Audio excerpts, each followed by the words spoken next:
So guess who visited me in the frozen north this past weekend? Not you two, because you're never really not good enough friends. There's approximately 60-day windows where I'm willing to visit the state of Minnesota, and it is not these 60 days. We'll get you here. No, it was the Wittises. It was Ben Wittis and the best Wittis, as we say, Tammy Wittis. Oh, the Witticisms. I like the it. Witticisms. That's good. Yeah, no, it was great. They came to visit the new baby and see the old baby. I gotta say, Ben Wittis is remarkably good with little children. He's like a savant. Whisperer. He really was, there was a point in the weekend where it was just, Ben, me, and the young one, Sam, our newborn in the house. And Sam was just not wanting to take a bottle. And I don't know, somehow Ben, through some combination of wearing him and bouncing and singing some song, managed to get some milk in him. It was an impressive performance.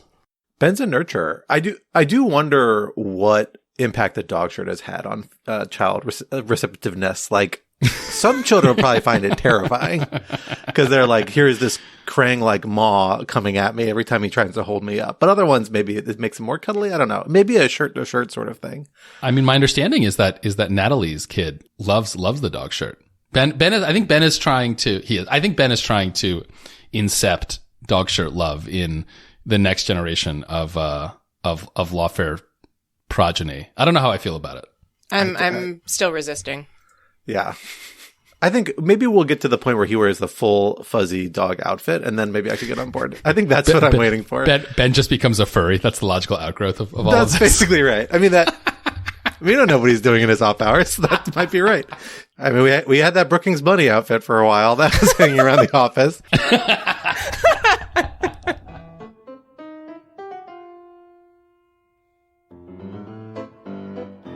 Hello, everyone, and welcome back to Rational Security. I am one of your regular co-hosts, Scott R. Anderson, back here in the virtual studio with my two other regular co-hosts, Alan Rosenstein. Hello. And Quinta Jurassic. Hello. Well, I'm thrilled to be back here with both of you for what we are calling the Fast and the Furry-us edition in honor of some of the extracurriculars of possibly some of our colleagues that we speculated on in our B-roll at the top of the episode. We have some big national security news to talk over this week, a couple of major developments on a couple of stories we've been following, a couple of very serious developments, and of course some things happening on Capitol Hill that are up our alley that we are going to revisit on the legislative front. So let us get into it. Our first topic for today is revanchism a dish best served cold? Russia boosters seem to be feeling bullish for the first time in a long time. This week, its forces captured the strategic town of Avdiivka from Ukrainian forces, who have been weakened by bickering among their Western allies. An imprisoned Russian dissident, Alexei Navalny, met with a tragic and highly suspicious end, just as Western governments came together at the annual Munich Security Conference. Is Russia right to be feeling its oats? Topic 2. Bibi Steps.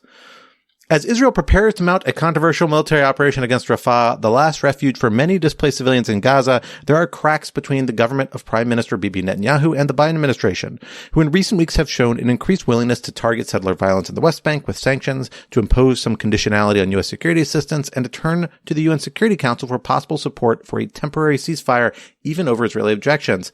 Are these signs of a bigger divide to come, and what will the impact be on the trajectory of the Gaza conflict? And topic 3, won't somebody please think of the children? That was good. That was Shane Harris level Ratsek. Well, I think we've used a version of this title every time we've talked about this legislation. I intend to keep using it and just getting more dramatic every time we do. So I'm hoping it has a long life ahead of us to see how I can continue to chew the scenery around this particular line. Because the Kids Online Safety Act, or KOSA, is back, this time in somewhat modified form, promising to introduce new regulations into how our children engage with online platforms, this time with broad bipartisan support, including from the Biden administration. But will it actually help protect children online or only put vulnerable communities more at risk? For our first topic, Alan, let me hand it over to you to get us started. So let's start with the fall of Avdiivka. So last week, the Ukrainian military announced its retreat from the city, which is in the center of the Donetsk Oblast in eastern Ukraine. The Ukrainian military's rationale for the retreat was to avoid imminent encirclement by Russian forces, so they were trying to cut their losses. Although it does appear that several hundred Ukrainian soldiers may have been captured in the retreat, which would both be kind of a major embarrassment for Ukraine and a pretty serious blow to morale. There's obviously a lot to talk about, but let's just start with the immediate military implications. And I'll start with you, Scott. Do you think that the Russia's capture of Avdiivka is a important military turning point? And both in the short term and also in the long term, in the sense of what this suggests for what the end game of this war is, right? I mean, if Avdiivka is just the first in what might be a slow moving Russian advance that's going to capture even more territory, are we seeing what the end game is going to look like, which is some negotiated settlement where, unfortunately, Ukraine is not going to be able to get back to the status quo ante of its territory before Russia invaded 2 years ago? So it's a good question, and I hesitate to speak on it with too much confidence, simply because I'm not deeply versed enough in the strategic significance of this particular capture. My sense from looking at what other people who do follow the nitty gritty and strategic implications of the conflict have said is that this is not necessarily itself a major development, but it is a major step by the Russians towards what could be an assault on much more critical supply lines for Ukrainian forces, particularly those defending Donetsk, or defending the parts of Donetsk that they've taken back from the Russians. And so in that sense, it is a notable development, a concerning one. I think a lot of its significance at this point might be more psychological or might be more about kind of reading the momentum. I mean, this really was much more, part of the reason this is so notable is because this is kind of the first significant advance we've seen Russian forces make in a while. There's been a little back and forth around different parts of the borders, but the overall story has been of Ukrainian forces pushing back, taking territory back from the Russians that they took in their initial advance, more or less, including into Donetsk and Luhansk, the kind of two republics that were declared to be independent or recognized to be independent by Russia and provided the pretext for this conflict. That then kind of ground to a halt.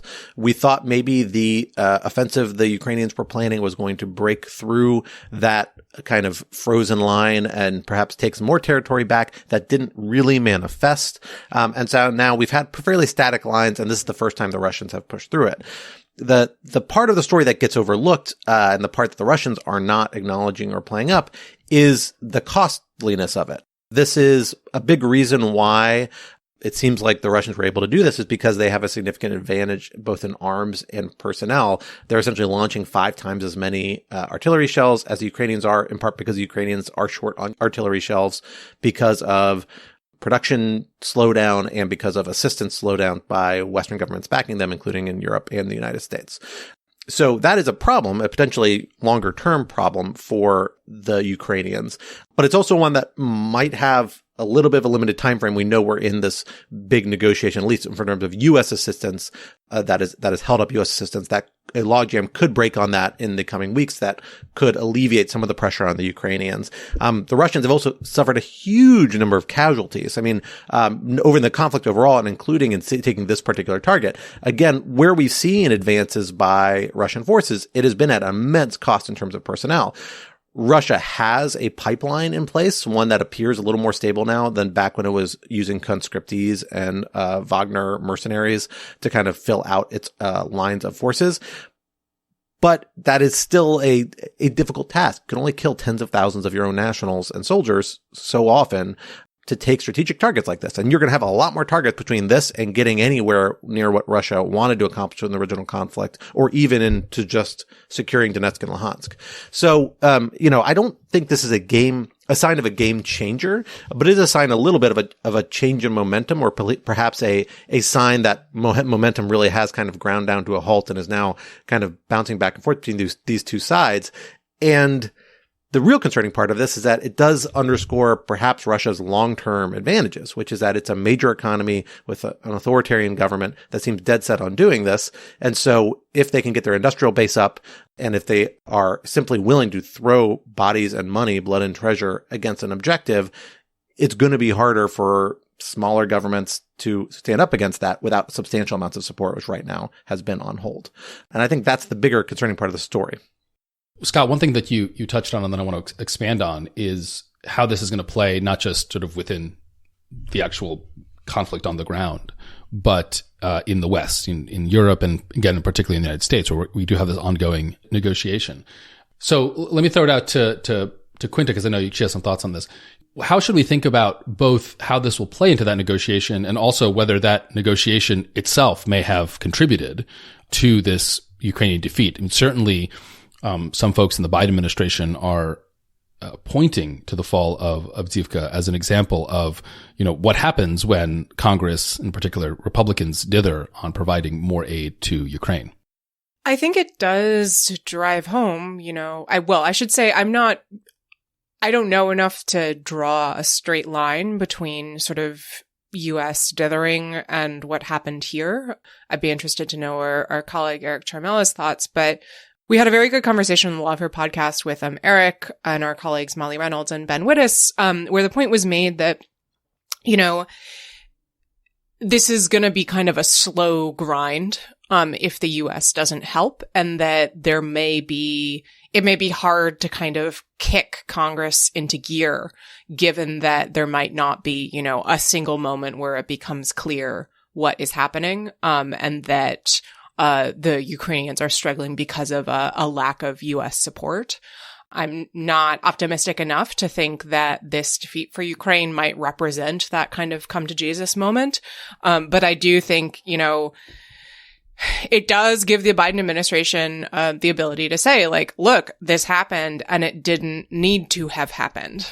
And, perhaps if the U.S. had been more able to provide the support that Ukraine needs, it wouldn't have occurred. And I think it also just makes really clear that, contra what a lot of Republicans in Congress seem to want to present this as, it's not a game. It's not something to be played with politically for, something that's completely theoretical. Like this, there are actual stakes here. And frankly, I think the death of Alexei Navalny, in Siberian prison makes pretty clear, like, what the stakes are here. And that this is not a power that you particularly want to allow to sort of run roughshod and do whatever it likes. Again, will this actually have an effect on Congress? I don't know. I hope so. I kind of doubt it personally. But I do think it's makes it pretty clear the world into which we might be stepping, if Republicans can't get things together. Yeah, I may be a little rosier on the prospect that this does shake a little bit loose on the political scheme, because we're seeing some interesting movement even in the kind of like hub of the anti-Ukraine support on this. Some weird things, like to the point that particularly after the Navalny killing, because I think we can call it a killing, even though that hasn't been publicly acknowledged. It seems pretty clear that's what happened, or at least something bad happened. I don't think that's true. I think, look, he's been in custody for several years. Yeah. He had, I believe, kidney problems that went untreated, and he died. So whether or not he was murdered, by someone pushing him out a window, the Russian state killed him. I think that's right. I think that's what I mean. And that's how I'm going to describe it. I mean, this is a killing, even if is a slow motion murder as opposed to an actual practical murder. Right. Although there were some weird reports about Russian intelligence activity cutting out surveillance mechanisms and security measures at the prison in the days leading up to this that I don't know if I've seen confirmed in reporting somewhere, but those are out there. So it might have been something more dramatic as well. The key point, though, is that it is a really symbolic moment. I mean, I think Navalny was one of these rare figures that did capture a lot of public attention in the international media, among a lot of international political figures. I mean, we even had Tucker Carlson, who just got off, an interview with Vladimir Putin and an apology tour of Russian grocery stores and subways, come out and say, like, beyond grotesque. It was extremely grotesque, for the parts I've captured of it. I avoided watching a lot of it, but, really driving the point that even he said, like, this is horrible what's happened to Navalny. No one can defend this now, even though that's kind of what he was effectively doing before Navalny was actually killed. We've seen Trump do the weirdest thing, but nonetheless a sign about how this is a vulnerable talking point for them, where he starts comparing himself to Navalny and trying to free ride off the Navalny idea, saying that I'm like a similarly beleaguered political figure. That is absurd, to be clear, but does I think underscore how even in, populations that are not sympathetic to support for Ukraine, and maybe more sympathetic to Russia generally, Navalny was one of these the way he was treated as one of these issues that is a point that has vulnerability for them. So I think this might help knock things loose. I also think, frankly, the shift in momentum and the fact that the Russian government does not seem to be shy about kind of trumpeting it and essentially saying this is the beginning of, our resurgence in Ukraine might knock things loose as well. I mean, like, remember that the talking point we're getting from J.D. Vance and other folks is this idea that you need to force the Ukrainians and the Russians to the negotiating table. It's not actually, nobody's arguing that you should force the Ukrainians to capitulate generally. Well, if Russia is on the offensive and marching and doing this sort of things and showing no interest in getting to the negotiating table, and it looks like, Ukraine is not mounting a counteroffensive, but instead trying to hold territory, that undermines that argument a bit. It means that the route to the peace table might be actually having to push back on Russia a little bit. So I think these dynamics may be shifting a little bit in a way that this helps knock Ukraine assistance loose this time. A question how big a difference it'll make, a question how fast it will get there. And there's a question whether it can fundamentally change the dynamics of this conflict. Like, Russia seems to have the political will and the institutional capacity to hurl hundreds of thousands of people have been killed in the Russian military in this war so far. They seem to not be feeling any pressure to stop. And they seem to be able to have an industrial base to produce the basic arms they need, even though we are effectively degrading their high-end technology. When it's just artillery shells and things like that, they seem to be able to produce that and have an industrial base that's ramped up, that competes with what the West can provide to Ukraine so far, at least under current political conditions. I don't know if what changes those dynamics. And those are the challenging dynamics that, frankly, we always knew were going to be a major constraint on what Ukraine could accomplish in pushing back on the Russian offensive. And now we're just feeling that, rubber really hit the road. And it does change the dynamics around how we approach this conflict, both from a U.S. policy perspective and how Ukrainians, who are still in the driver's seat as they should be, have to think about their strategic goals as well, I suspect. So look, I appreciate your optimism, Scott. I will admit I'm a little more pessimistic about what it would mean for Western support, in particular U.S. support, but perhaps even EU support. Though perhaps we should talk about that because I think we underrate how much support the EU actually provides the Ukrainians, both in absolute and also on a actually per capita basis. But I mean, let me phrase the question this way: what would it take for you to conclude that Ukraine has, quote unquote, lost this war? And of course, at this point, Russian tanks riding into Kiev is not on the table, right? No one thinks that that's going to be the lost condition, which is itself quite an achievement given what the three of us were worried about back in February, 2 years ago, actually, when this war started, almost exactly 2 years ago. I think you're right to say that, look, one town has fallen. Let's not over-rotate on this too much, right? But I think it's still useful, especially for those of us, and I think all three of us would associate ourselves with the kind of pro-Ukraine camp, to kind of steel man the other side a little bit, or to figure out what is the failure condition, right? Because, I do think that while I have extremely little sympathy for the J.D. Vances and Tucker Carlsons of the world, I do think one point that they or the more sober-minded Ukraine skeptics do bring up that is worth it is, what is your failure condition? Like, what would it take for a Ukraine supporter to say, this did not go our way, it is time to end this, right? Because I do think that if one can't answer that question, that's a problem, right? And again, I'm not saying that this should change our priors all that much. I mean, it should change them a little bit, right? But maybe only a little bit. But what would it take to say, yeah, I think this one was lost, and you have to just try to maintain as much Ukrainian territory as possible and end this? So I don't think that's the right way to think about this as sort of lost and won. Ukraine has won this war, period. Remember, Russia's goal was to take the entirety of the country. That was its strategic objective from the outcome. And Ukraine has now pushed it to the point where it cannot even maintain full control of the two separatist, oblasts that originally they tried to recognize as separate countries when they started this war. But wait a second. I'll grant you that Ukraine has not lost this war, but that's very different than Ukraine has won this war. I mean, to be clear, there is Ukrainian territory durably under Russian control. There is no Russian territory durably under Ukrainian control. I don't see how you can call it Ukraine was never trying to take Russian territory. No, but that's what I mean. That's kind of the point. But there's just a weird definition of won a war when you're smaller than when you were.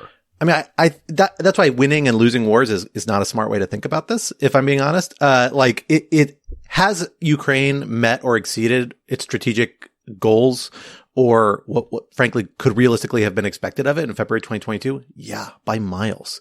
It's incredibly impressive. And they are in a much better position than we all feared they would be when facing what is in the end still a nuclear superpower enemy, very intent and willing to throw immense resources at accomplishing the strategic goal of taking them over. That's a point of pride. It's something that, Ukrainians and Ukrainian leadership should be celebrated for, and should continue to be celebrated for historically. That makes them historic figures, right? We shouldn't lose sight of that. But this idea that somehow we are going to kick Russians entirely out of the country, that was kind of the underlying idea of the counteroffensive. Maybe you had to try it for political reasons. Maybe there was real reason to think it might be successful. But I think that is a hard narrative to buy into now. And something which I have been saying for a while, and I still remain convinced of this, and I fear that this is a sign that this is right, even though it's a bitter pill to swallow, is that strategically right now, when you're facing a Russia that still seems to, not be domestically constrained from throwing all the resources it has, which are substantial, at continuing to press on this line of this conflict, you've got to think less about how do we, reclaim militarily our lost territory at this point, and more about how do we hold what we have and make it too costly for Russia to either continue this war or to at least continue to advance in this way. And that's a different set of armaments. It's a different way you deploy troops. It's a different way you harden your position. These are all what I think we need to think about now. And it does mean that, you're accepting Russia is it de facto in control of parts of Ukrainian territory. I don't think you have to accept it as legitimate. I don't think you should. I think you have to say that this is militarily occupied territory in a conflict that's still ongoing. But it does mean, in terms of where you commit your resources, maybe you need to take a little bit more of a humble goal and then say, okay, and the rest of reclaiming this, we're not giving up on that mission, but it is going to be a long-term political mission, not just a short-term or medium-term military objective. Well, so let me, that's helpful. But so let me ask you this question maybe in a slightly different way, which is, what would it take to be able to credibly say that Ukraine has won this conflict, right? Because again, I think that as long as Russia is in de facto control of a non-trivial part of Ukrainian territory, I just don't think you can say, I think it's very hard to say that Ukraine has necessarily won this conflict. And so what else could we do, right? Short of just focusing on the military situation. So, for example, right, I'm not saying this is necessarily a good idea, but, what if the answer was you sue for peace, maybe Ukraine gives up that territory to Russia, but Ukraine gets EU membership and a massive, Marshall Plan-esque reconstruction, and you turn it into a new Poland, right? Is that something? Is that a different approach that we have to take to this conflict? And the reason I ask is that, if your conclusion is this is a stalemate where Russia maintains this territory under de facto control, but no one recognizes it as legitimate, because of course it's illegitimate, does that prevent a settlement that would be ultimately more advantageous to the Ukrainians? Now, again, I just want to emphasize, because I really am worried about my words being misinterpreted here. This is for the Ukrainians to decide. If they want to continue this war, they should continue this war for as long as they want to. But, if there's just no realistic chance of Russia being dislodged from this territory, at what point does that have to just be accepted as the status quo for the foreseeable future, where foreseeable future is not measured in months or years, but potentially in decades? So for what it's worth, I can't speak to the internal Ukrainian politics here. I just don't know it particularly well. But I do think that part of the problem here is that in order to have some kind of arrangement along those lines, Russia also needs to agree to it. And that's kind of the problem here, because Putin has really staked his political legitimacy on this war, in terms of framing it as a war against fascism, which, has a very particular historical weight in Russia, given the Eastern Front in World War II, that just makes it really, really hard for him to be perceived as backing down. And likewise, that any kind of agreement, you would have to be sure that Russia would abide by it. And this is a situation where they obviously blew right through the agreements that were reached in Minsk after the 2014 war. It kind of reminds me of I don't know why this is what I go back to, but I think this is something that David Plotz of the Slate Political Gabfest said during one of the government shutdowns in like 2012 or 2013. A very wise man. And obviously the circumstances are different, but that Obama attempting to negotiate with House Republicans over a government shutdown was like a game of chicken, except that the two players were a responsible father driving a school bus full of children and a car full of crazy people out of their minds on meth. And an actual chicken in the other car. On meth. And so, again, the dynamics here are very different. But I do think that I've been thinking of that comparison because it just points to kind of the impossibility of negotiating with someone who is just not on the same planet, which is something that we already know because Putin already made the insane, destructive decision to invade Ukraine in the first place, thereby starting a war that got him into this situation when everyone who had been following Russian politics said, oh, of course he would never do that. That would be insane. So it just strikes me that it's, if the Kremlin were behaving rationally, I do think that there's an argument for what you propose, Alan. The problem is just that there's a crazy person in charge who has staked everything on winning this, even though I don't know what winning looks like, other than, taking over all of Ukraine, which is obviously impossible. Yeah. I mean, I think this really gets at the difference between some sort of negotiated settlement, which I don't think is in the cards at the moment, and accepting changing what your strategic objectives might be, or accepting a different set of strategic objectives. And again, talking about this winning or losing is not useful. People should abandon that language. No one wins in a war like this. It's about, your strategic objective and how close you get to it. And again, Ukraine's accomplished a lot of amazing strategic objectives throughout this war, and its leaders and military and otherwise should be celebrated for that. But at this point, I think the objective has to be to hold what you have and to prepare yourself as best as possible to, in the long term, defend yourself against what is essentially a Russian siege. It's a war of attrition, right? And Russia has a lot of foundational factors, a larger economy, a larger military industrial base, larger population that give it a big advantage in a war of attrition. And there needs to be some sort of model, whether it's security assurances, whether it's long-term security assistance commitments, although those things are all hard for the West to reliably commit itself to over a multi-year span because of domestic politics. But those are the factors that will go into securing what Ukraine holds. And at a certain point, maybe if you show that you are dug in enough that it's going to be too expensive to Russia to progress or other things change, then Russia proves willing to go to the negotiating table. And then Ukraine has to decide, well, is it worth it or not? Are we willing to make any sort of concessions or are we not? And the international community can up its leverage by, although at this point it might be kind of hard, by increasing sanctions further, making Donetsk and Luhansk, like Crimea, complete drains on the Russian economy. Those are the longer term political tools that you can bring to bear here. But in terms of the military objective, I think this might be the pivot point. If we hadn't already hit one already with the end of the offensive, to say, like, we need to accept a little bit more constrained military short-term objectives to hold our territory, prepare ourselves for ongoing Russian siege, keep what we have, get our allies focused on that and Ukrainian forces focused on that, and leave for the reclaiming of additional territory for diplomatic, political tools, and maybe military tools in the future. But for the moment, focus on keeping what you have, because Russia has proven itself to be, while not very effective in this conflict, resilient in terms of what it's willing to, the amount of pain it's willing to suffer and still keep going. And that is what a war of attrition boils down to. And that's where we're at in this conflict. And so in light of that, you've got to prepare yourself for a longer onslaught. And I think maybe move past the idea that you're going to be able to bring it to a quick end. From one intractable and depressing international conflict to another.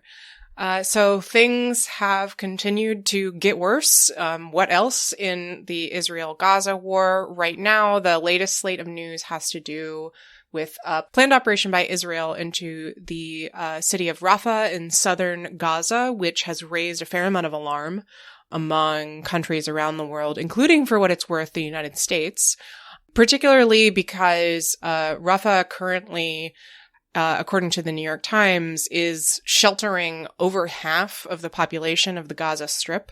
Many of them are in tents. They've sort of been pushed there because of Israeli operations in the north of the Strip.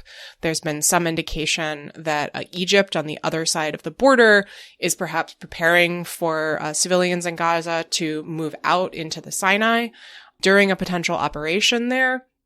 That, of course, is worrying for a number of reasons, from a number of perspectives.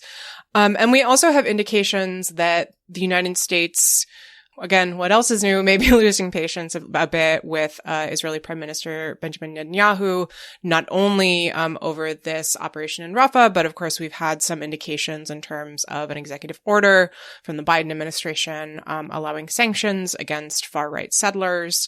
And some other indications about constraints on aid to Israel. So, Scott, there's a lot going on here. I'll leave it to you where you'd like to start, but what's your take on where things stand right now? Sure. I think it's worth starting with Rafah and understanding why Rafah is such a pressure point and a point of contention with the West and between Israel and, frankly, just about everyone else at this point, even countries that traditionally backed it. It is the city that's kind of closest to the southern border, to the border crossing with Egypt. And it is a place where, as Quinta noted, a lot of Gazan civilians have been kind of guided as Israel has moved south and pushed them back in.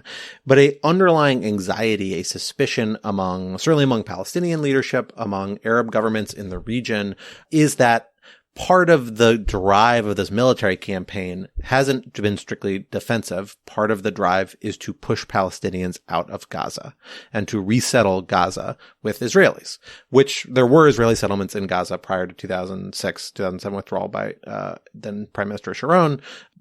Kind of like the West Bank is today. There was sort of contention. They were withdrawn when they kind of when Israeli forces withdrew. They kind of shut down the settlements in a pretty dramatic fashion. That is continued to be controversial in certain circles in Israel international community. There's this concern that essentially they have been building this pressure by kettling, to borrow a phrase that Joel Bronold, who I had a great conversation about all this with for the Lawfare podcast this week, used kettling people into the south, building this pressure in, and then you're going to use the conflict to push them ultimately to the other side of the Egyptian border and into the Sinai Peninsula, where the Egyptian government has been setting up facilities to house Palestinian refugees in anticipation of something like this happening. It's not clear exactly what it's going to be. It's not of the scale you would need to house, millions of Palestinians being evicted from Gaza. But people have taken that as a sign like, oh no, like this is actually what's going to happen. Maybe the Egyptian government has even kind of gone in on it somehow, or at least has kind of accepted that the writing's on the wall from the Israelis that all of a sudden Gazans are going to be kicked out of Gaza entirely and forced to just resettle in the Sinai. Who knows if this is true or not, right? Like a lot of Israeli officials have very clearly said this is not true. We're really only aimed at trying to uproot Hamas, but that's incredibly difficult and complicated and requires a lot of violence and a lot of civilian deaths because they're so rooted in to the Gaza Strip. But the Israeli government has never really presented a clear counter narrative about saying, here's what our end state is. Here's what we're working towards. That very clearly says, like, Palestinians stay in Gaza, that they've never hinted that they're going to allow self-government. They never described what sort of authority is going to govern Gaza in their future vision. And you have prominent figures in the current Israeli government, not people who are leading the war effort, but nonetheless fairly significant, who are pro-settlement in the West Bank, have attended conferences about potentially resettling Gaza. And you do have a big part of the Israeli population that says this is desirable and appropriate. I mean, famously, there were flyers circulating you saw copies of online laying out plans for, luxury beach villas superimposed over the decimated buildings of the Gaza Strip. It's pretty horrendous stuff, in my view. And the Israeli government, frankly, just has not completely denounced it as firmly or as persuasively as they could have. And that's making the United States, the Biden administration, very nervous. A lot of governments very nervous. And they have kind of softly drawn a line around a possibly Rafah offensive, saying, this is something you really can't do this way, Israel. You can't treat this like the rest of the Gaza Strip. But if the Israeli government will listen is not clear. Prime Minister Netanyahu has signaled he's not, because he says this is necessary for us to complete our military operation and truly uproot Hamas. but they also like haven't fully leaned in to actually do this yet. So that's the kind of the holding pattern, is to see what happens next. Yeah, I mean, I'm not sure I have anything to add to Scott's astute and deeply depressing description of what is going on. I mean, just to emphasize again that wars need to have purposes. That's what makes them just, right? There's a very interesting article by Zach Beecham at Vox. He's been doing really, really interesting kind of big picture and thinking about the war. And in his latest on this, he talked to a bunch of folks, including Michael Walzer, right, the famous just war theorist. I mean, literally kind of resuscitated the theory of just war for the 20th century. And he notes that Walzer, who actually been a long time pretty staunch supporter of Israel, because he recognizes the sort of real security issues that Israel has, is getting extremely fed up with the war in Gaza, because the Israeli government, in particular Netanyahu and those affiliated with him, refuse to articulate what an end stage can be like. And I will just note that it's not just the prosecution of the war in Gaza that has this problem.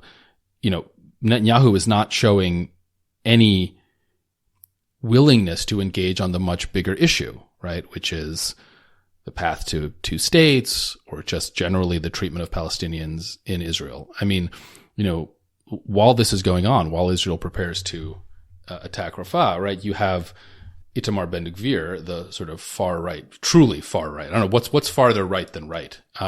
Extreme far right, national security minister, yet again trying to block access by Palestinians of the West Bank from the Temple Mount, right? Just as Ramadan is about to start. Yet another indication that, not only is large parts of the Israeli government not interested in any sort of solution, but parts of them are actually accelerationist. And it just makes it increasingly difficult to understand what the point of all of this, is. The question in my mind is kind of, two questions that are interrelated. One is, at what point does the U.S. start to lose patience with the Israeli government? And second, what does that look like, and what effect does it have when it does? I can't find this article right now, but there's a very darkly amusing chronicle that someone put together of basically every anonymously sourced story since October 7th about Biden, how Biden was, on the cusp of breaking with Netanyahu, and just month after month after month. There's this reporting about, sources close to the White House say that, the Biden administration is close to voicing frustration, again and again and again and again. And it does seem to me like the U.S. response to this planned operation in Rafah is potentially a breaking point. There was some information circulated about a proposed resolution that the U.S. was thinking about introducing at the UN, calling for I believe a ceasefire was the specific language, which is sort of, I think you can fairly read as an indication that the U.S. is saying, like, you need to cool it. But will we ever actually get there? I mean, we've been waiting for this for months and months and months.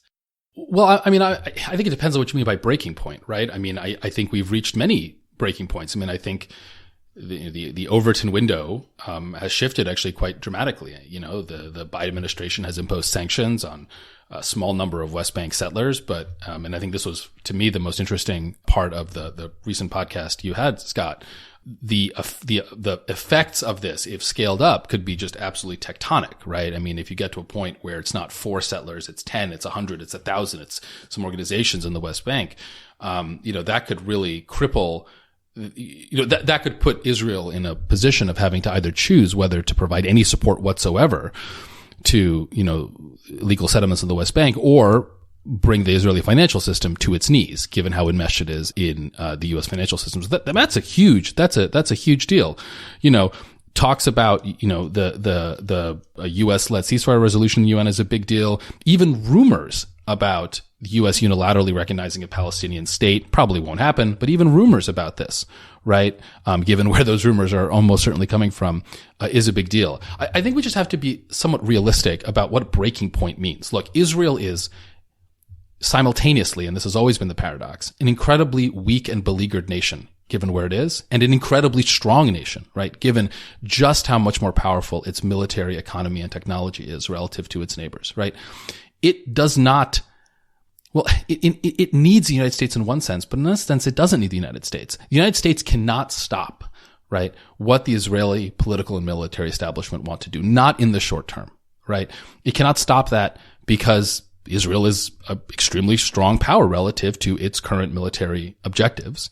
And also because the Israeli political leadership, not all of it, obviously, but a bunch of it, including the prime minister, is some combination of true believers, right, in a kind of maximalist right-wing Israeli cause, and just for Netanyahu in particular, have these just horrible political self-interest incentives to prolong this war, because, again, as we mentioned many times, Netanyahu is, still amazingly under indictment, right? And the moment he stops being prime minister, which most polls suggest he will be as soon as this war ends, he will no longer be immune from that. So, again, I'm not sure what breaking point necessarily means here. So I think it's right to say we've hit a couple of breaking points. We've seen a kind of gradual move here. But I do think there's a point at which the United States has to, if it feels the Israeli government is not moving in a direction that it thinks is really important, to say, we will publicly oppose this openly, not through leaks to the media, which has been like the main mechanism of doing this. And that is kind of what these tools we're seeing. We see the economic sanctions around West Bank settler violence. We see a memorandum that doesn't do a lot new, but does kind of bring out to the open the fact that Israel needs to make positive assertions that it's complying with various international law principles that the United States can push back on and start more dialogue around for U.S. security assistance, which is important for Israel, although perhaps not like critical, but highly important, I think, generally. And then we have this UN Security Council resolution, which is a notable political step. Like, is it going to make a difference in the end? No, but it's always been a touchstone of the U.S.-Israeli relationship that U.S. helps shield Israel from Security Council criticism, and a weakening of that is going to be a real sign. The difficult line the Biden administration has always walked on this is that, which is, I think, is maybe perhaps overlearned lesson from the Obama days, is that, look, if we come out too openly hostile to Israel, then that actually plays to the advantage of the far right in the Israeli government, in the Israeli political scene, because then they run against us. They run against the idea that the international community, and now the United States, our ally, is somehow forcing us to act contrary to our interests. And so they need to find a way to divide the idea that these policies are detrimental, and tie it to one particular like Israeli faction and make it more of an Israeli political issue. You essentially need the Israeli political scene to change. And that's a tall order. Like, the conflict in Gaza is not unpopular with Israelis. It is not a product of Bibi Netanyahu. It is something that the Israeli government, a coalition government that includes opposition figures in the war cabinet, is behind. Even the opposition figures not in the current government, not in the war cabinet, are supportive of the general conflict. And that conflict is the root cause of a lot of these problems. Now, maybe they would not be supportive of pushing Palestinians into Gaza, or maybe into the Sinai. That is a big line, right? That's a breaking point. And maybe that's one where you can get enough different views among Israelis being split out, where you begin to put political pressure, and either Netanyahu begins to leave, or you begin to see a shift in the political scene to say, here are the actual limits about what we're willing to do. The other one is the hostage crisis. Like, there's a big Israeli political divide now about whether the Israeli military offensive should accept ceasefires, temporary or not, in exchange for hostages, or whether it just needs to write off the hostages, accept the tragedy of their loss, and complete its military objectives. And as my discussion with Joel revealed, which I highly recommend to folks, like, that's unfortunately cleaving in Israeli domestic politics along familiar lines, with the kind of right-wing group that's currently in charge of the current faction saying we need to complete our military objectives, completely eviscerating Hamas, no matter the civilian cost, no matter the cost of our hostages, and others saying, well, we at least should take steps to try and save our hostages. And maybe at a certain point, we need to accept that, like, this conflict has gone on far enough. That divide's not big enough yet. It's going to get there. It's going to get there naturally. It's not artificial. It's a real policy divide. And the United States has been hesitant to, I think, put themselves in a position to come out too strongly against Israel and constrain its options in this kind of tragic post-October 7th moment, because they're worried about what the domestic political scene will be, how effective that kind of pushback will be in the medium term. But, at a certain point, when you don't push back, when you don't set those constraints, you also face a problem in that, like, you have a set of savvy political actors that are perhaps doing things and pushing things in a direction that are really problematic for you and your long-term strategic objectives. And they don't take these subtle hints, or at least they haven't as of yet, that, the United States may do something in the future. So every step, every movement towards setting up real points of leverage over Israeli officials is important. And you can do those quietly, which is what the Biden administration has been doing, signaling them subtly without expressly stating, here's 100% what we're going to do. We're going to put pressure on you for fear of what that will do. But you're going to hit that point eventually. And I think it's sooner rather than later. And I kind of think Rafah may be that point in the next few weeks, where we're going to see a real pivot point. It's not going to fundamentally change the relationship or the dynamics around the conflict, but it's going to set once you cross that line, once you accept, no, we are putting actual real pressure on the Israelis to do something now, then you are a little more in the driver's seat, and I think you've kind of broken the seal, and you're saying, okay, then we are going to start steering this conflict towards a position that's more comfortable for us from a policy perspective. And that, frankly, at this point means winding it down.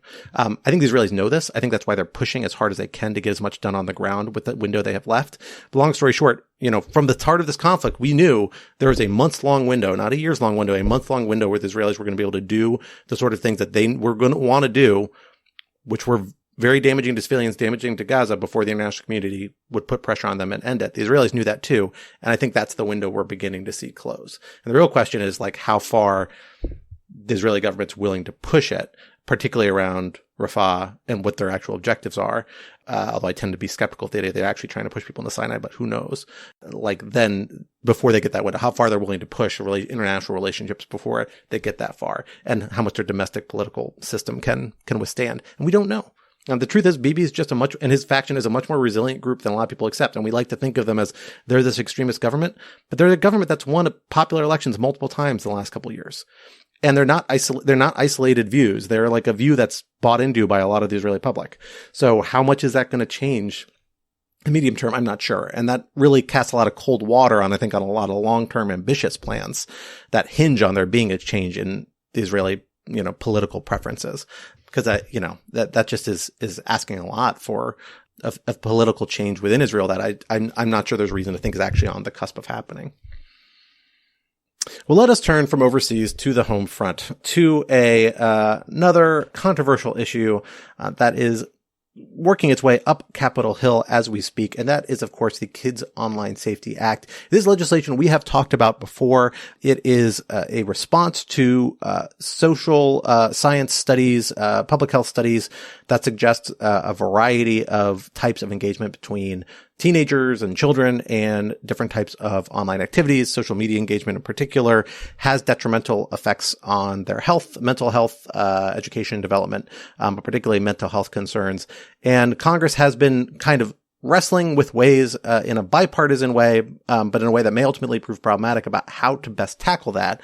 And we are now at this latest version of the law that would provide a mechanism and an obligation on social media platforms to install some sort of protections, or at least take into account certain interests and set up certain gateways, but not quite as tight gateways about how underage people can access the internet, and in particular empowers both the FTC and potentially state attorney generals, and probably the most controversial aspect of the law, to enforce certain parts of these measures.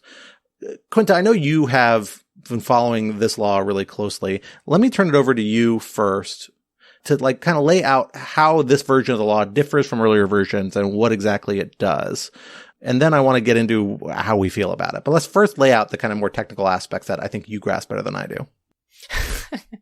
Yeah, well, what this law does is actually somewhat complicated because it's been significantly watered down from initial versions that listeners might have heard about. So, as you mentioned, initially a lot of what was going on here had to do with age verification requirements for users under, I believe, 13 and 18. That is now watered down. So the bill actually explicitly says it's not implementing an age verification requirement. But it does say that platforms have a responsibility to sort of be more careful in terms of how their products are designed if they have actual knowledge that a user is underage. What does that actually mean in terms of how platforms will design their services and how they will sort of respond to this? I have been looking into this and I don't know. There are also, so there's this idea of a duty of care, so sort of responsibility that platforms have to, again, take that care with regard to minor users, particularly for content that could have potentially negative mental health effects. So depression, anxiety, sort of patterns of use that might indicate addiction, physical violence, sexual exploitation, etc. There are also a number of requirements in terms of how platforms are designed. So in terms of like algorithmic amplification and infinite scrolling, for example, and disclosure requirements about how the platforms work.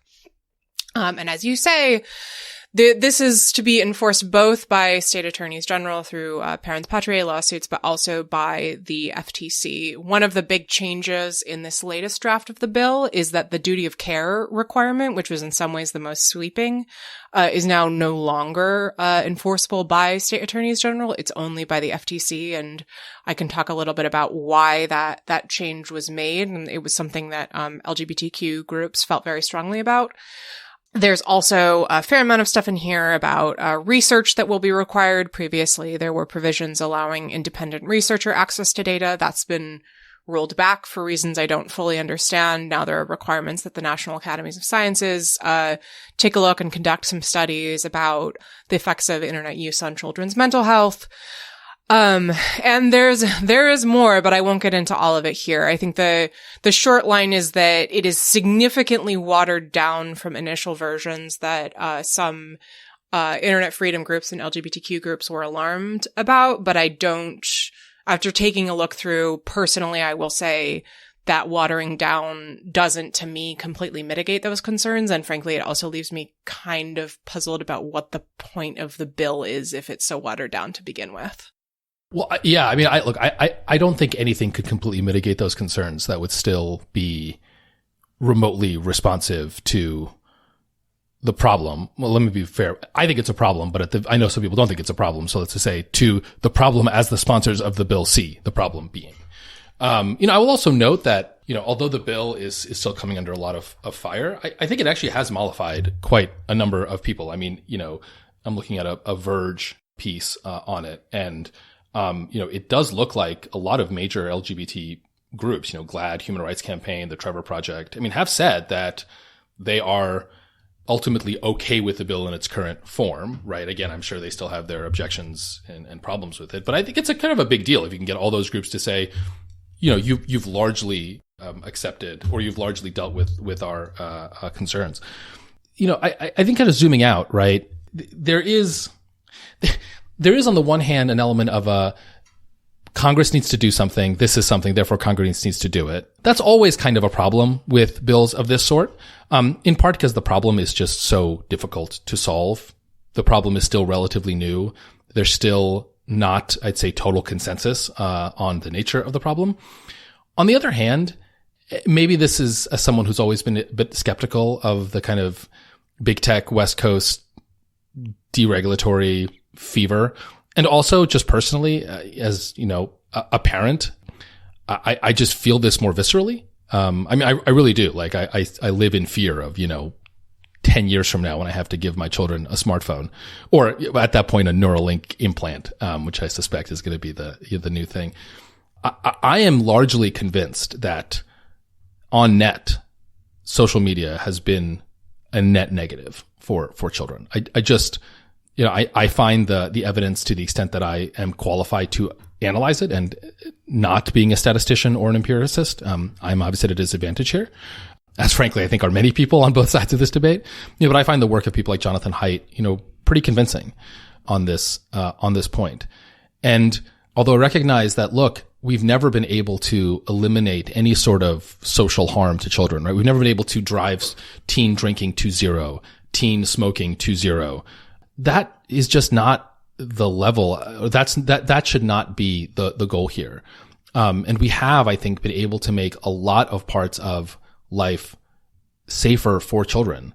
If I had to then choose between a bill that was quite flawed, but moved us in that direction, allowed for, frankly, a bunch of litigation that, and regulation that, while messy and will have a lot of false starts, will move us in that direction. And just the status quo, which again is, to be clear, nothing, right? It's just nothing, the status quo. I'm gonna vote for the legislative action, I think, every time. Although I have without any illusions that this is some perfect bill that doesn't have real problems to it, that hasn't made compromises with, some bad faith folks on the right. I get all of that, right? I'm not going to blow smoke up anyone's butt and say it's a perfect bill, but you work with the Congress you got, right? And it's all a matter of trade-offs. So look, I think it's probably helpful to actually clarify what we think that the problems with the bill are, since I didn't actually state that out front. Sorry. Let's rewind, record scratch, freeze frame. So to be clear, the concerns about this bill coming from internet freedom groups and from, I think, importantly, LGBTQ groups, which include not only GLAAD and HRC, but other groups like Fight for the Future, which is a kind of combination queer advocacy, internet freedom group, and plenty of others. The concern is that the way the bill defines harms to children is sufficiently broad that it could allow state attorneys general in red states, and potentially, it's worth saying, an FTC under a future Trump administration, to use this legislation as a way to restrict access to potentially important resources. For example, kids who are figuring out their sexualities or gender identities. And this is important in particular because we are at a moment where on the right, there is this kind of obsessive focus on, trans and queer kids. And so this isn't sort of a hypothetical that people are spinning out. This is something that is very present. Senator Marsha Blackburn, who's the Republican co-sponsor of the bill, made a comment over the summer that the bill would help, I think her specific words were, protect children from the transgender. The Heritage Foundation has made similar comments. Blackburn's office did walk back that comment, but she did make it. And, we've seen plenty of actions in red states, that I think indicate that, state attorneys general will be only too happy to try to limit access to this. And I think this is also important because I think, Alan, I take a different view than you do of the sort of the link between mental health and access to the internet. I agree there's some indication that indicates that it's harmful for kids. There's also some indication that it's helpful. And a lot of the problem here is that we just don't know. We need more information. I do think that it's good for that reason that the bill does include these requirements for National Academy study. I'm not crazy about the fact that happens. That's going to happen after the actual legislation is passed. And it's also true that, people point a lot to the Surgeon General's report on teens' mental health and the internet. That report, I think, was a lot more inchoate than it was sort of played as, in terms of, yes, some harms, maybe some good things also. But for what it's worth, one of the things that it did note that I think was underplayed was that there's a particular group of kids for whom social media and the internet was associated with better mental health, and that is LGBTQ kids. And so that is important in particular, given everything that I just said. And I think that this goes back to a point that I've made previously, when you say think of the children, right? Or children's mental health, I think it's very easy to abstract that. And it's important to think about, which children and what are their situations. The most recent draft of the bill, I think, does mitigate some of those concerns by taking the duty of care enforcement away from state attorneys general. That said, it does give it to the FTC, which under a Trump administration might not get the result that Democrats are looking for. There's also state attorneys general do have this ability to enforce these provisions on design of platforms, which you can imagine a way in which that could be used to kind of restrict this kind of content. There's a language in there that says, I don't have it right in front of me at the moment, but something along the lines of, resources that are helpful to mental health or something like that shouldn't be restricted. Senator Blumenthal, who's the Democratic co-sponsor of the bill, has sort of presented that as explicitly saying information like the Trevor Project wouldn't be restricted, but there's nothing in the bill that says, LGBTQ resources are fine, which makes me a little nervous. There's also this very weird bit at the very end, that is new in this version that says that has to do with preemption. and says that nothing in this act shall be construed to prohibit a state from enacting a law, et cetera, that provides greater protection to minors than the protection provided by provisions of this act. As far as I can tell, based on the markup from the Senate Commerce Committee over the summer, I think that was Senator Cruz suggested the importance of including that preemption language.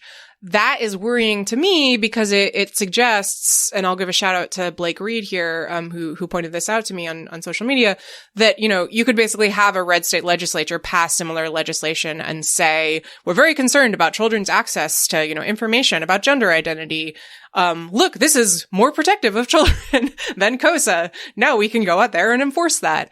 And so I kind of worry that, the Democratic co-sponsors of this bill have kind of tried to patch up all of these problems that groups have identified and then basically opened a door, basically shunted all of those problems through this preemption thing at the very end, which is going to lead to a ton of problems. But under the status quo, nothing would prevent a state legislature from doing that now, right? No, that's correct. But I mean, you could not have the preemption clause at the end and then it would be preempted.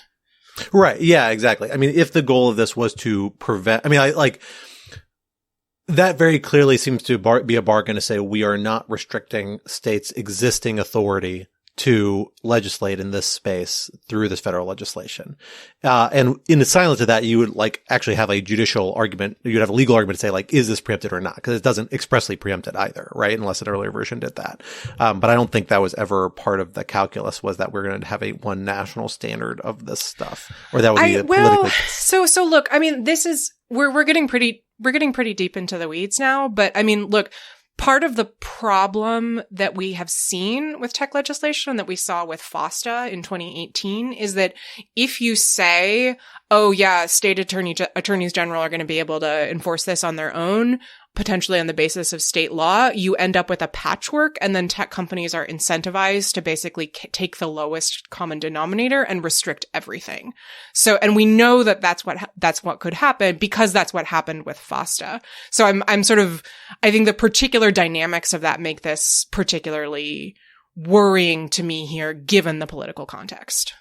Well, I was thinking about the preemption provision. I think it's kind of interesting. I don't know if that alarms me in this case. I don't think that's how we would think about preemption. It seems pretty clearly to say this is a preemption rule that says essentially we're not preempting the existing ability of state legislatures to do all this, but it doesn't strike me that those state laws would somehow channel into these enforcement mechanisms that are created here. In fact, quite clearly, it seems that they do not, right? Because it's treating them as outside the scope. And it's useful between that and eliminating the duty of care that this does constrain the role of the state's attorney generals, which does strike me as the most concerning part of this framework, because state attorney generals are I think there's good reason to think they're not always the most reliable legal actors. They do lots of politically driven stuff.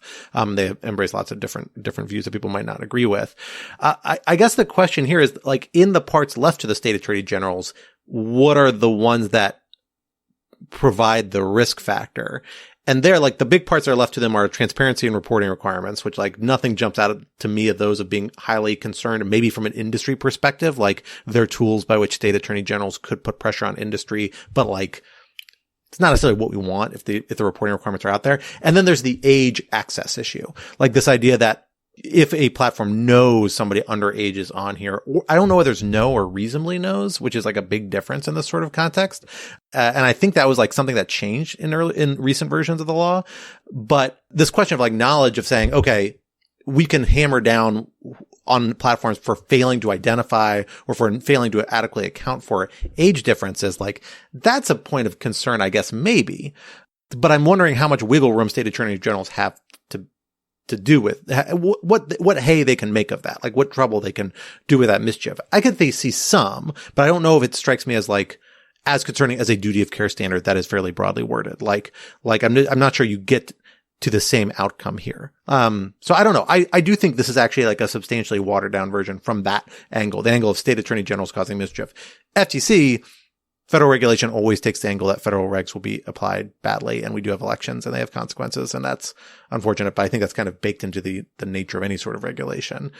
But on the state level, which is a weird thing this law does, this does seem to take a lot of the problems out of it. Am I misreading that? Or is there some part of what the states can still do that is the biggest a loophole that people are worried about state AGs abusing? I mean, I think, yeah, for me, it's more just that we know that states are interested in passing these kinds of really restrictive laws because we have seen them do that. For example, in Utah, where I think it's you're not allowed, kids aren't allowed to go on the internet after 10:30 p.m. or something like that. Which I think gets to another Amen. point. Please block me from the internet too, Utah. I'd support that 100%. But no, look, I mean, I think that gets to another really important point, which is that a lot of those state laws have run smack into First Amendment litigation brought by NetChoice, this industry group, which I think is another really complicated issue because I don't really particularly like this bill. I actually think it were better if it were not to pass. But I also worry, for reasons that Alan has written about in the past in a slightly different context, that if this does pass, I suspect there will be First Amendment litigation. And I worry that the tech companies are going to basically argue all of this is completely off limits because of the First Amendment. And then you kind of end up saying, and therefore no regulation is possible at all. And I don't like that either, right? I feel very weird that I would like for there to be tech regulation.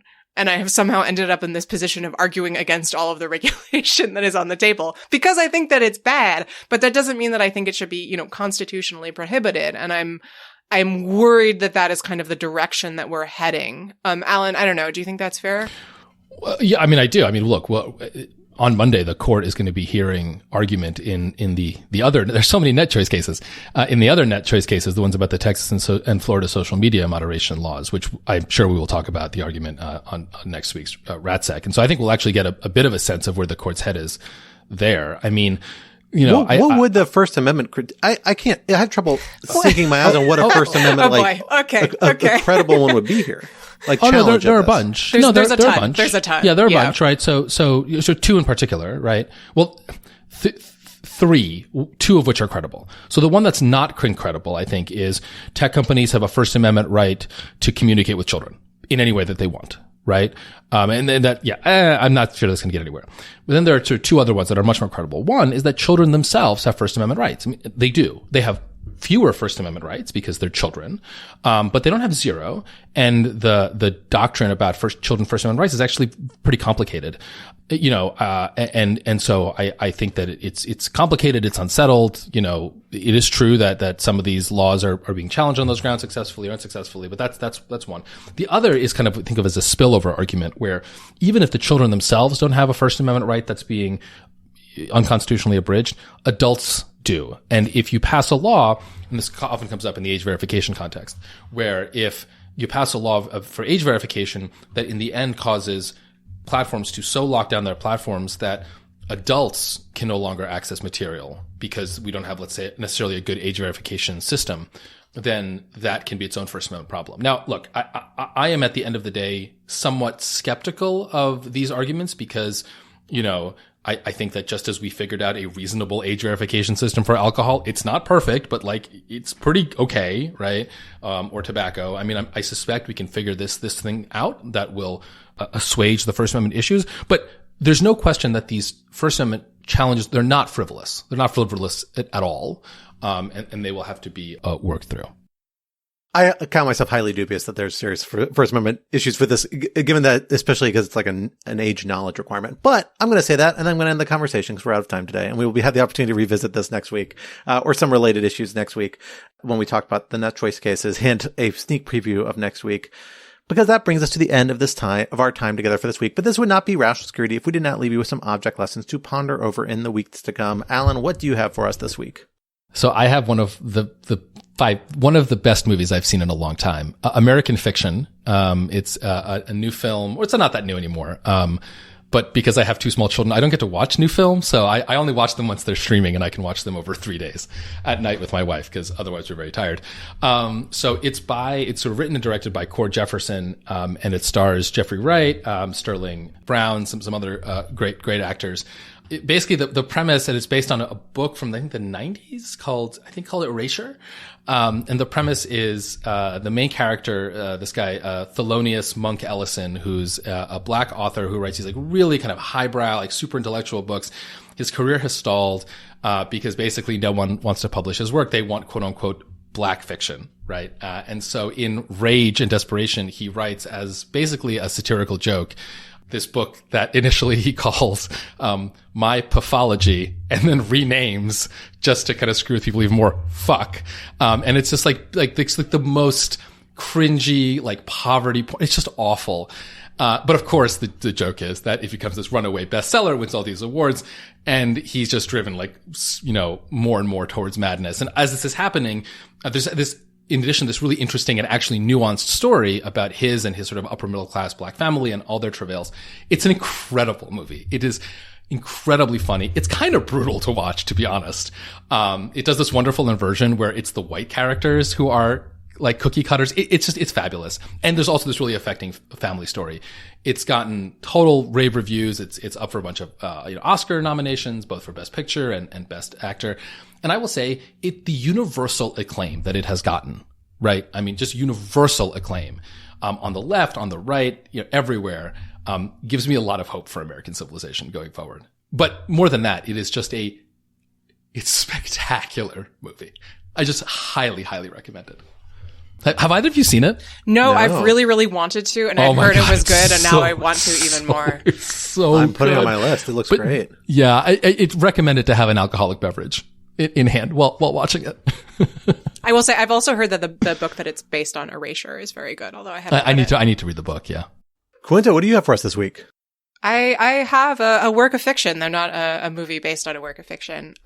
It is a novel called The Book of Love by Kelly Link, who is a very highly regarded, I don't really know how to describe her, kind of like magical realist, weird fiction, short story writer.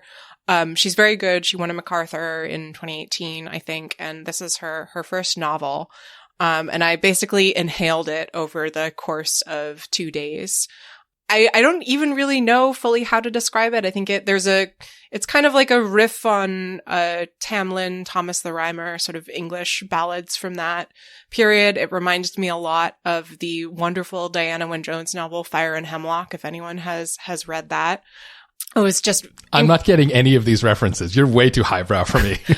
Diana Wynne Jones is a kid's fantasy writer. That's not highbrow at all. I bet she's like a highbrow because you were a highbrow kid. No. But anyway, it's delightful. It's extremely well written, but not in a showy way, which I always appreciate. And the plot kind of takes it takes a while to get moving. And once it gets moving, it runs off like a freight train. So I highly, highly recommend it.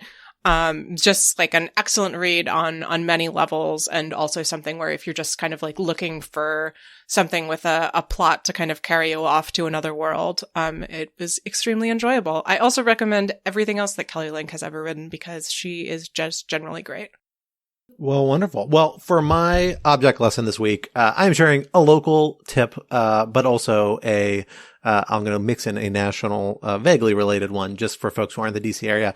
I had the great joy of taking my young son on a pre-baby sister trip to Baltimore, Maryland to visit the Aquarium, National Aquarium there this past weekend. It's phenomenal. I have not been like 25 years. I can't recommend it enough. It is stupidly expensive, but little kids get so much joy out of the sheer amazing animals you get to see there. And the thing I did that was kind of expensive, but was 100% worth it is that they have for like a dozen people every day, before the museum opens, the sunrise tour where you go in an hour early and get an hour kind of personalized tour of the whole aquarium, where it's just you in the space. And was just so phenomenal to get to see these animals and have them pointed out by an informed tour guide without the chaos of the aquarium, because aquariums turns out are very expensive to maintain. And so they pack a lot of people in there during the day. My 3-year-old found it pretty overwhelming when it got at full capacity, but when it was just us and the animals, was just so intensely focused on just learning about and looking at these fish and sharks and things. No octopuses, which I found very disappointing, but other than that, all sorts of other animals. It was just phenomenal. I can't recommend it enough if you're in the DC area. And Baltimore, great train museum as well. Check that out. It is like the perfect city to take a 3-year-old on a, getaway vacation on, because it's just kind of got all the things you need to check, and, you're in bed by 8 and it's great. That said, because this is a Mid-Atlantic only tip. I'm going to supplement it with a national object lesson. And that is the lovely, interesting podcast by our friends at Goat Rodeo, Birds Are Cool, which I just tuned into earlier today for the first time, featuring none other than our occasional producer, Cara Shillenn. It is a podcast all about birding, a hobby I find very strange, but I see a lot of people out doing while I hike around on the weekends with my family. And it's very interesting and very kind of peaceful and cool, and has me intrigued. So if you're a nature lover, not of the aquatic variety, but of the aerial variety, check that out. And all around, check out some of our animal fauna friends, one venue or another in the week to come until we are back in your podcatcher. Well, that brings us to the end of this week's episode. Rational Security is, of course, a production of Lawfare, so be sure to visit us on lawfaremedia.org for our show page, for links to past episodes, for our written work and the written work of other Lawfare contributors, and for information on Lawfare's other phenomenal podcast series, including The Aftermath, now out in season 2. And be sure to follow us on Twitter at RATL Security, and be sure to leave a rating or review wherever you might be listening. Also, sign up to become a material supporter of Lawfare on Patreon for an ad-free version of this podcast and other special benefits. For more information, visit lawfaremedia.org/support. Our audio engineer and producer this week was Noam Osband of Goat Rodeo, and our music, as always, was performed by Sophia Yan. And we are once again edited by the wonderful Jen Patcha Howell. On behalf of my co-hosts Alan and Quinta, I am Scott R. Anderson, and we will talk to you next week. Until then, goodbye.